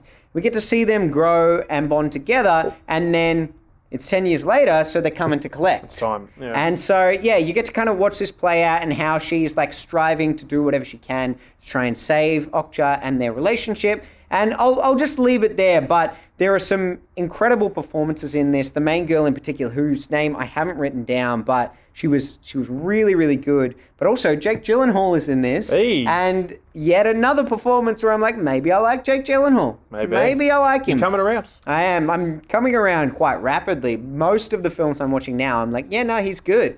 I think I'm just so stubborn that at one point I didn't like him that I'm like, I don't know. There's a little bit of doubt in there. But he's very good. He is doing a classic Jake Gyllenhaal flamboyant, over-the-top performance. I feel like I'm watching the second half of Spider-Man Far From Home. Quentin beckoning up. Oh, Quentin Beckon all over the place. Oh, no. It was really good, and I have more to say, but don't want to say it because it's a narrative that relies on those elements of surprise. Okay. Paul Dano is in it. Oh, love Paul Dano. Very good in it. Oh, the guy who plays Glenn in The Walking Dead is also in it as well. Can't help you there. Yeah. Haven't watched any of The Walking Dead. Anyway, it's good. Go watch it. I will. And that sounds like a good watch.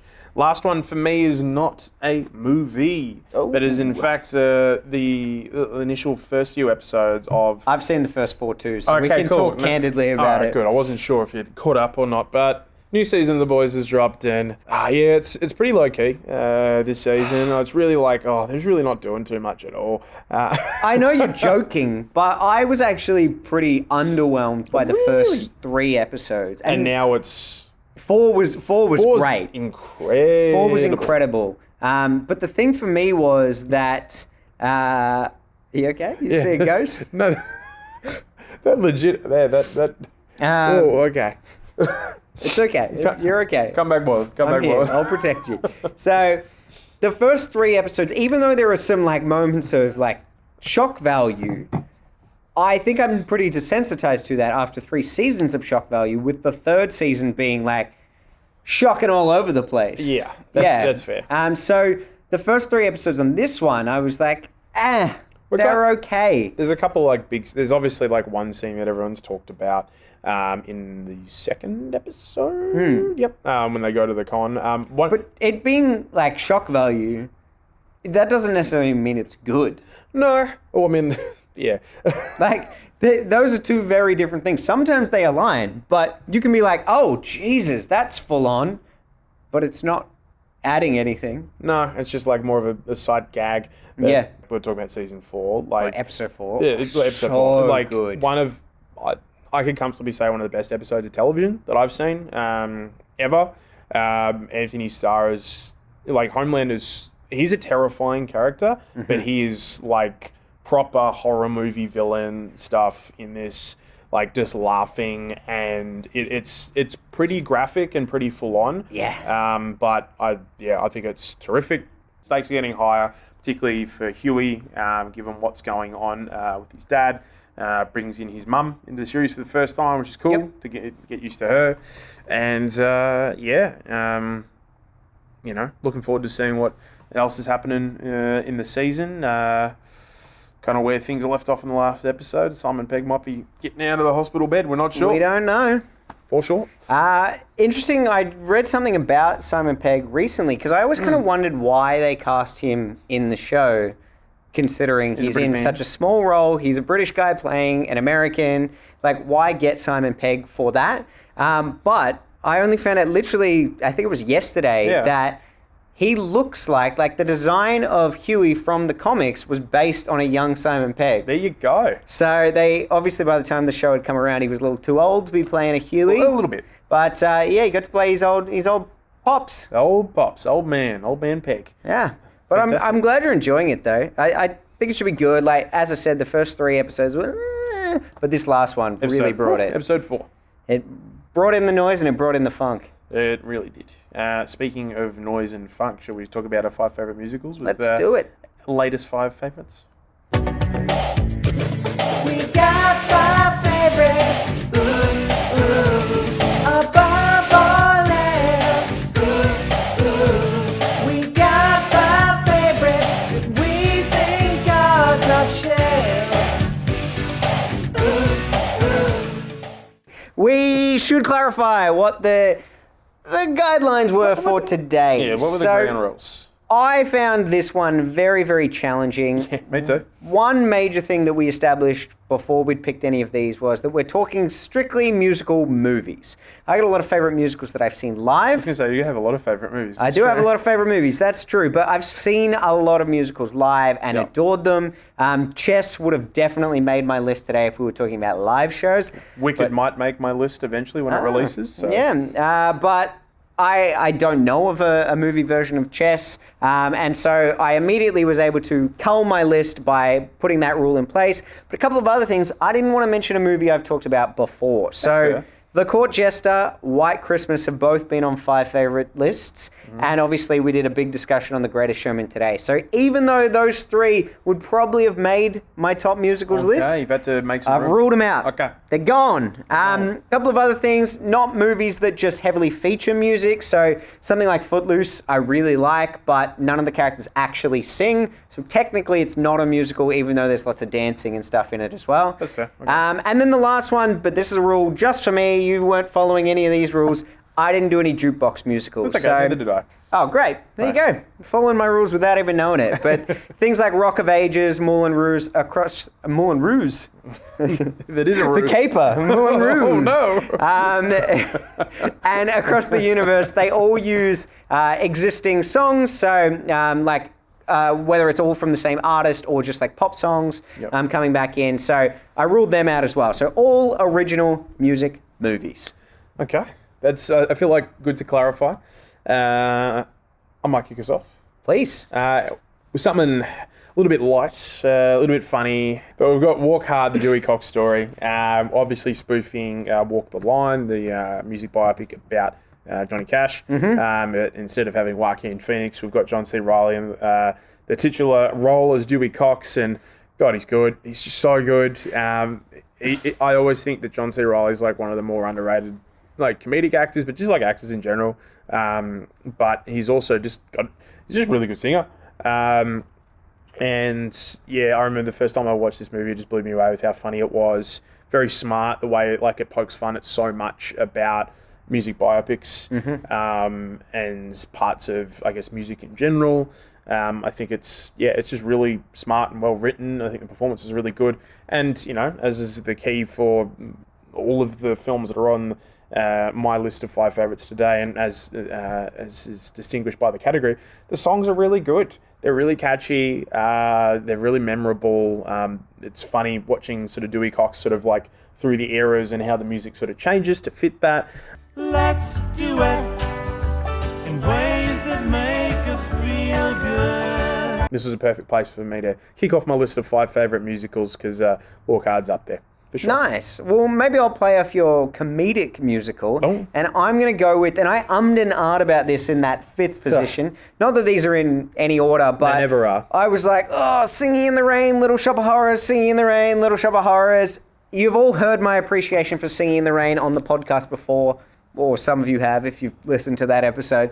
And even though it does hold a place in my heart, I thought I'd mix it up today and talk Little Shop of Horrors. So Old Ricky Moranis. Ricky Moranis before retirement, and it's obviously got Steve Martin in it as well, which is just That's the always best. a win for you. It's always a win for me. And I just like that it's dark, but it's comedic at the same time. Like, I'm a big fan of dark musicals. Like, whenever I did musicals in high school, the ones that I enjoyed the most were things like Cabaret, or even when I was like helping out Jekyll and Hyde. Like, I really like a dark musical, says old Troy Bolton over here. Old Troy Bolton. Troy the Wonder Boy. The darkest of Oh, yeah. movie characters. I'll tell you, that was a dark year. People were not happy with that selection.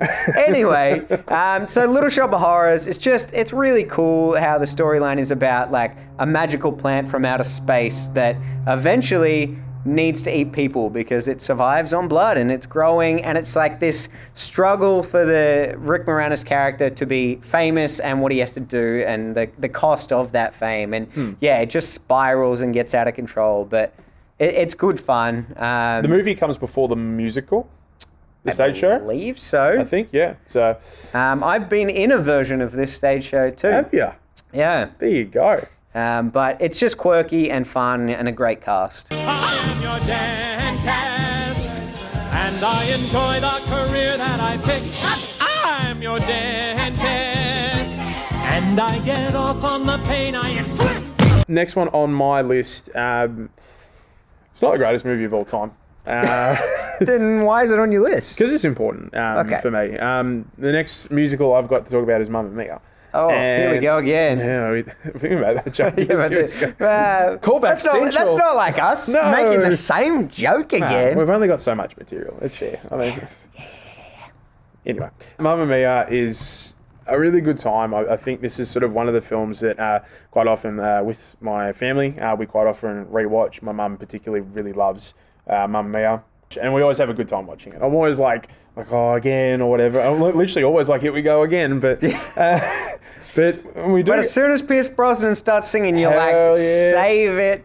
Saves it. Yeah, it does. Like, I don't need an SOS at all, because he's the only hero I need. And it's literally the best part of the film. Is like, I quite often just think about... For all the wrong reasons. Yeah, like just the particular delivery of, when you're gone. It's just the It's him ramping up to it. That's how he struggles. You can see it as well. When you're gone. It's just so good. When you're gone, how can I even try to go? People can be like, oh, ABBA, whatever. You check that on at a party. You put it on at karaoke. You're having a good time. I agree the room is. Okay. I don't really like ABBA. Jeez. Like, I could sing along to it because that's the big it's so reveal of the ingrained in vibe. society, but... No Dancing Queen? Nah. No? Okay. But, you know... Take a chance, and this is what happens. Good for you. I mean, it is. That's why it's my favourite. It's part of my favourites. Look, I piggybacked off your comedy one to kick things off. Now I'm going to piggyback off your bad movie to kick things... All right, Colin. Here's for the bad one. To kick things off again. We're just kicking things left, right, and center. So, this is not a good movie. This is not a good movie. This is Jesus Christ Superstar, the 1973 version. Is that like a bad version of it? I think so. Yeah, Okay. I don't know. I would say that's probably the most well-known version, but often if people are like, oh, watch a version of it, they'll recommend you to a different one. Right. Because this one is so cheesy. Like, the guards are wearing like purple tank tops. Love that. It's ridiculous and over the top. The reason I like this one and it's made my 5 favorites is not because of the movie itself, though. Like, even though I like how comedically cheesy it is at times, and like Simon of Zealots is going nuts, it's just I really like this musical as a show, and I love the music. Yep. And the guy that plays Judas in this has just an insanely awesome voice. Cool. Have you forgotten how put down we are? Because it's a rock opera, and the entire thing is sung. When I was in Jesus Christ Superstar in high school, me and a friend of mine could basically start the show and sing the entire 2 and a bit hours from start to finish. And we used to do it in like Wood Tech. We'd be making stuff and we'd just sing the entire musical. That's awesome. Really like Wood Tech, clearly. Yeah. I was pretty good at Wood Tech, I'm just saying. I can multitask. He's a carpenter too. Yeah, just like Jesus. And so... So anyway, the other thing about this is that it's a really familiar storyline. Like, obviously going to a Catholic school, it's kind of cool to look at this storyline and look at how like dark this is. Through a very different lens. Yeah, absolutely. And just sing some rad songs. Like, the music is incredible, and some of the set pieces and like epic moments in this are so cool. Cool. So even though this is a cheesy version of it, I've always had a real fondness for this show, and it's one of my favorite shows that I've performed in as well. Nice one. Yeah. Very good. I'm sort of doing a cheeky and combining. You shady man. I'm not. No, I thought about it. I know. I'll talk about my honourable mention, actually, because I will keep the other two on my list, because that's fair. I mentioned Singing in the Rain. You get your honourable mention. Well, I'll talk about musicals that I was in. I wasn't on stage, but I played playing in Les Mis is one of my highlights of my secondary school life, particularly as a brass player. Literally the first notes of the show are played by the French horn, so which is pretty cool. So, and you start the show. I get to start Les Mis, which is pretty sick. So it's sick. It's not Les Mis. No, it's there's nothing miserable about it. Oh, I meant like Les Mis, bro. Oh, as in like New Zealand accent. Oh, nice. Oh, it's Les Mis. No, it's sick. It's not Les Mis, bro. It's sick. It's not sick. Les Mis. It's sick. Suck. It is pretty sick. But yeah, I really like Les Mis a lot. The music in it is genuinely brilliant. Music goes through Les Mis the entire time. So again, that's another one of those shows that I probably happily sing top to bottom. It was a really good time. The movie's good, but I don't know. There's parts of the film I really don't like. I don't know. Sometimes, some of the performances are like lacking. Hugh Jackman's awesome in the film. Huge. And there's just a couple other ones just I really love, but that's okay. That happens. But again, I was happy to see Les Mis like in the cinemas and stuff, and it's still a film like I've watched a lot. So yeah, but I'll talk about the film that is actually in my 5 favorites. And again, I'd forgotten. That was my honourable mention. That was a preamble. It was a preamble to a totally very different film. I'm talking about Aladdin. Nice. Nice little segue from. I almost had Aladdin on my list. I decided I was going to have one Disney film on this list, and I wanted to make sure it wasn't going to be the same as yours. And I and ahed because I have 2 favorite Disney films, and this is the other one. Okay, there you go. So, I've got 2 Disney films on my list. One of them's animated, and one of them is not. So, I'll talk about the animated one first. And Aladdin's just. The music in it is really, really good, and I think a lot of it comes down to the fact that this probably has one of my favourite songs from a musical, which is "Friend Like Me." Let me take your order, jot it down. You ain't never had a friend like me. And this film's got Robin Williams in it, and he's terrific as the genie. I'm not touching that live action version. I'm not doing a Guy Ritchie rewatch, so I'm not going to watch it. But the animated one is just a classic. I really love the Aladdin franchise. King of Thieves is a really great. So this is like one of the sequels. I always get confused. No, I've seen it. Jafar? No, I always get confused with whether it's called Prince of Thieves or King of Thieves. King of Thieves, yeah, with Aladdin's dad. Yeah. Return of Jafar doesn't even have Robin Williams. Exactly. What's the point? And that's why I don't really love it. There's some classic Disney movies that other people have like a really strong affinity for that I don't. Like The Lion King, I probably don't have the same ties as like a lot of other people, potentially someone else who's in the room. It's all right. I already knew you hated it. That's why I knew it was a safe pick. I don't hate it. I don't hate the movie, but I just have a much stronger tie and, I don't know, just memories around a product like Aladdin. I think a lot of that has got to do with Robin Williams, but all the performance is really good. Love the story. Love the and action. your hatred for anthropomorphic characters. You're like, how can I relate to a lion? They're only doing lion things. They're not feeling human emotions. I mean, sometimes I feel a little bit like a lion. Anyway, what's your next one? I don't even know what that meant. Neither do I. My next one's The Lion King then. Why not? I just keep playing a few. So kick things off. Look, the music in this is awesome. Like, this is by far, if I was to put on like a Disney soundtrack and sing along to every song, I would totally do this one. Like, I used to love singing as Simba. Now it's Nathan Lane all the way. Timon. Nathan Lane all the way. I can see what's happening. Like, he's just got that cool tone to his voice. Good reunion concert that they just had as well. Did you see? I didn't see. Yeah. What? And original voice actors back and everything like that. So, yeah. But he's just... How does Nathan Lane put on, like, that whiny voice but still make it sound so good? Don't know. You should watch it. They'll fall in love and here's the bottom line. It's Really like, good. why does that sound so good? Damn it, Nathan Lane. Damn it, you've done it again. He's done it. He's done it. So, look, great songs. I love, like, the vibrant animation in this, too. It's a really cool story. I like that. And also, Rowan Atkinson as Zazu. Hello. Hello. Yes. Oh, and JTT. Oh, and friggin' Ferris Bueller. Matthew Broderick. Jeremy Irons. The voice cast. Stacked. Whoopi Goldberg. Just keep going. I'm done. That's it. I think that's Done. But yeah, Lion King. Classic. It's the king. The king of all Disney films. Some might say. Just not me. But we're talking about the king of Disney films.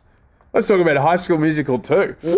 Electric Summer Boogaloo. You don't have to tell me. I watched, when we did High School Musical on the pod, obviously we loved it. But I went home and watched 2 and 3. I had a great time, followed by a pretty shitty time. Yeah, I was going to say. But 2 is the far superior film. It's a cracker. Like, it amazing. From like the first mere seconds of the film, it's like, bang, it's summer. Like, literally, party time for a vacation. What time is it? What time is it, exactly? It is summertime. And you're in immediately summer vacation mode. It's a tonally very different film in terms of, like, just how bright and colourful. But the music is so much better. Some banging tracks in here. We're talking about, like, when we're working out some of our films, like, karaoke go-tos. Bet on It's one of mine. Well, that's another shot for shot that's on the old YouTube channel. You've seen The Greatest Showman. I didn't. It was lockdown, so golf courses were a fair game, but that meant everybody was on them. I filmed it here at school. Nice, on the Oval. So if you liked The Greatest Sprinklers? Showman, this one is right up there. Very good. High School Musical 2 is just like a really fun time. Plus, Ryan and Sharpay's character is so much better in it too. Yeah, they developed the heck out of these characters. I'm going to forget like a lot of the songs I was really going to... Fabulous. Fabulous is one I was thinking of. That's a banger. And then like the new version of Breaking Free, essentially. Oh, what's that called? You've got the music, the music in me. You got the music. And again, they do that thing where Sharpay has her own version of it. And it's better. Oh. When I hear my favorite song, I know that we belong. But like the best part of that is like Zac Efron's terrified expression while he's still nailing his notes. And again, Zac Efron singing in this film. But that song is a perfect encapsulation of him being like, oh, it's getting too hard. No, I'm switching over now. It's in my range. You are the music in me. It's so good. When I hear my favorite song, I know we belong 'cause you are the music in me. Yeah, just like the no, like the wind machine, and he's like trying to close It's over. just so over the top. Amazing. This film is like, again, like just bringing it, and highly enjoyed High School Musical 2. I just think this is a blast of a film. I really enjoy it. My penultimate one is How to Succeed in Business Without Really Trying, the 1967 film starring Robert Morse, and he is the #1 reason I love this film. Okay. So he's super, super expressive. He feels like Jerry Lewis-esque in terms of how expressive he is with his facial expression, but also just like his body movement. He's like a Gumby. He's just like, he's all over the place. He's like a Gumby. You know Gumby. I do know Gumby. Oh, then you're dressed as if today. I am. I am Gumby. So this film is about a window washer who finds a book called How to Succeed in Business Without Really Trying, and then makes his way from the exterior window that he's cleaning to the mail room and then up to the top floor. And I love how satirical it is of big business, the idea that nobody really knows what's going on. Even the boss doesn't know what's going on, and he can just kind of get away with anything. Business. But the songs are super catchy. He really sells them. Like, he's super charismatic in the role. Your face is a company face. It smiles at executives, then goes back in place. But also, I like that it almost feels like it's satirizing the time that it's set. Yeah. Even though it's released at the same time it's set. So it can't really be, but it feels like it is very self-aware of like some of the sexism that exists within the workplace, which feels wildly progressive for the 60s. Like, it was still like rife in the workplace. People weren't really acknowledging it, kind of turning their backs to it. And so the fact that this movie is like, hey, this is going on and we know it, and we're going to kind of parody this and talk about it. It's very, very... it's very self-aware and amusing as a result of that. Like, they have a song called A Secretary Is Not a Toy, where it's like, guys, literally, hands off. Stop. Yeah. So really, really cool. I love this movie so much. And as I said, like, as the main character, Robert Morse is just infectious. Awesome. A stage production I have seen, but I haven't seen the movie, so I'll have to get around to Highly recommend. I've got to the moment I've been looking forward to. Talking about my last of my 5 favorites, a musical, and again, one of my favorite films of all time, and it's a movie called Sing Street. Have you seen it, Mr. Brown? I've not seen it. Cool. I'm going to talk about it even more. I'm excited. This is one of the movies, like, I kind of... I'm choking a little on my ascot. Jeez, careful. Careful. I remember going to see this film with my dad, who is probably the person I go see the most films with, and we kind of knew a little bit about it, but, like, quite often, like, my dad and I will just pick a movie at the Nova and be like, oh yeah, this is supposed to be good, let's go.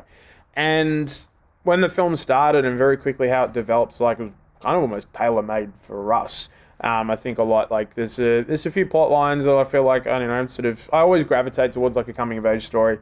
But particularly the soundtrack for this film and sort of what inspires the character. So essentially what the film boils down to, it's an Irish film, set in Ireland in the 80s, and it stars basically a boy who struggling to fit in at this school, but works out, he kind of spots a girl who's sort of across the street, talking to her, who's she's like an up and coming model, and essentially what the film boils down to, he's like, oh yeah, I'm in a band, and then he leaves the whole situation with his new friend. He's like, yeah, we got to start a band.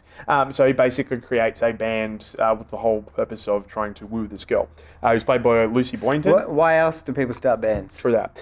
Doesn't fully stray into jukebox territory. You do get some needle drops from particular tracks, but you see sort of the inspiration of Duran Duran, The Clash, The Cure, and you kind of see him sort of going through his musical journey when he starts listening to different music and how it actually inspires the original songs that are in the film. And all the original songs, this is like one of my favorite film soundtracks of all time. And a lot of it is because of the original songs, which are pretty constantly on my Spotify. Really good song at the end of the film when it's coming to its close. That's an original song for the film, done by Adam Levine from Maroon 5. It's a really like poignant end of the film. But yeah. Tap on my window, knock on my door. Does he sing it like that? Yeah, I mean, he does want to make you feel beautiful. So there you go. Always. And he does. He succeeds. Adam, he did it. I've never felt more beautiful. He's done it.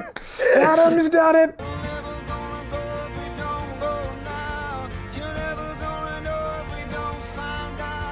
Yeah, that's kind of one of my favorite films that's come out in like the last 10 or so years and probably of all time. So it was a pretty comfortable place inside my 5 favorite Nice. films. Yeah.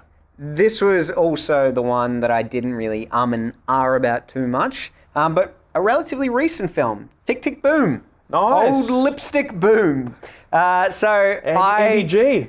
I was very, very familiar with this soundtrack before the Netflix film was released, the Andrew Garfield Netflix film, but I had only heard obviously stage recordings of it. There was no movie version of it. And when the movie came out, I was super excited to watch it and just adored it. And then instead of listening to the live soundtrack, then I got the Andrew Garfield version of all the songs, and now I know them much better than I know the originals. This was great. And it's obviously all about the music. The way that the movie is created, part of it is just showing him on stage performing the songs. So it doesn't rely on a spectacle, even though there are some really, really good set pieces. 1, 2, 3, oh, bite the air, 7, there's that girl. 1, 2, 3, oh, bite the air. There's a whole swimming sequence that's edited to a beat, and the movements to a beat, very much like what I said I enjoyed about The Greatest Showman. But there's also just times where you go, we don't need a spectacle because the music is everything, and it's so engrossing. Cool. So, yeah, I adore this. I've still got to watch that as well. It's very good. It's got Vanessa Hudgens in it, if that's going to... Bit of High School Musical. That's it. That's it. No Zachy boy. Convergence. Yeah. But I love it. Convergence. I love it. There you have it, folks. We should probably say that this is actually going to be our last video pod... Well, last... pod ever? Of the term. No. Well, maybe. Take that, Ethan and Sharky. No, this is, even though we will have Film Club this week on Friday, by the time this comes out and by the time we watch Film Club on Friday, we will be on school holidays. So Correct. We're going to save the pod for Fridays till we get back. So we'll be recording that one in the first week back. So you get 2 weeks without us. Sorry. You'll be right. You'll survive. But you can always go back and check out any episodes you might have missed. If you are a newer listener to the pod, you can always go back and check out some of the ones from last year as well. Just like I'm doing at the moment. Are you actually? Yeah, I've started watching a couple. Yeah, there you go. Not watching. Having it on YouTube. Imagine if you just watched it. Yeah, I'm just sitting there intently watching the same just still in image. Case. Every now and then I did throw a random clip in there. You never just know. To keep you on your toes. Yeah, so you can do that. But I would encourage you guys to be putting recommendations forward for next term. Yes. Tell us which of these segments you like. If you want us to do anything new, I'd be keen on a new segment, mix it up a little bit. It's been fun doing new stuff. Yep, we've done introduced mashups. We've introduced 5 favorites, but yeah, any fresh ideas that you guys have got for the podcast, yeah, have a chat with us in the comments. Or also, chat with us at Film Club. Maybe that's your holiday homework. See how you can improve the 5th period. With segments that are very quick and easy for Mr. Brown to edit. Make them as long as possible. Thank you very much, guys, for another great term. Awesome term. And also for all of the feedback that we have been getting. So lots of students been coming up in person telling us things that they do like, things that they... Well, they never say things that they don't. I'm sure you've got them. You just never mention keep it hidden. You could tell us. We can take it. That's fine. Don't. My ego is too fragile. But thank you very much for, a really, really great term, and also for ending on such a good one. What a banger. It was really good. It truly was the greatest show. We will take our final bow. Thanks, guys. Catch you next Film Club. Happy holidays.